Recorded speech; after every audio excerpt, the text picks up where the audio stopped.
வணக்கம். சிதம்பரம். நானும் போலீஸ்தான். எனது கணவரை காப்பாற்றுங்கள் என கதறி அழுத பெண் காவலரின் கதற வைக்கும் அழுகை குரல். அதிர்ந்து போன ரயில்வே போலீசார்.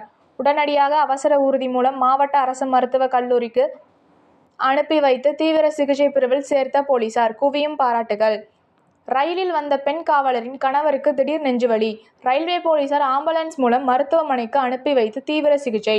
போலீசாரின் செயல் பொதுமக்களிடம் வரவேற்பு பெற்றது. சிதம்பரம் அருகே புவனகிரியை சேர்ந்தவர் தில்லை கணேஷ். அவரது மனைவி மருதூர் காவல் நிலையத்தில் காவலராக இந்துமதி என்பவர் பணியாற்றி வருகிறார். இவரது கணவர் உடல்நிலை பாதிப்பு காரணமாக சென்னையில் உள்ள தனியார் மருத்துவமனையில் சிகிச்சை பெற்று வந்த நிலையில் மீண்டும் சொந்த ஊருக்கு ரயிலில் சிதம்பரம் நோக்கி வந்தபோது சிதம்பரம் ரயில் நிலையத்திற்கு வருவதற்கு முன்பு அவருக்கு திடீரென நெஞ்சுவலி ஏற்பட்டுள்ளது. அப்போது அதே ரயில் பெட்டியில் பயணம் செய்த ரயில்வே போலீசார் சுரேஷ் என்பவர் சிதம்பரம் ரயில்வே போலீசாருக்கு தகவல் கொடுத்துள்ளார். இதனை அடுத்து அவசர ஊர்தி 108 ஆம்புலன்ஸ் தயாராக நிறுத்தி வைக்கப்பட்டது.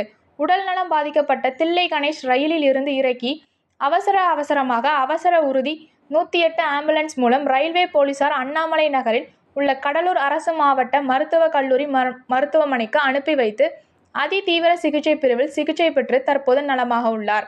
ரயில்வே போலீசாரின் உரிய நடவடிக்கையால் தற்போது அவர் உடல் நலம் சீராக உள்ளது என தெரிகிறது.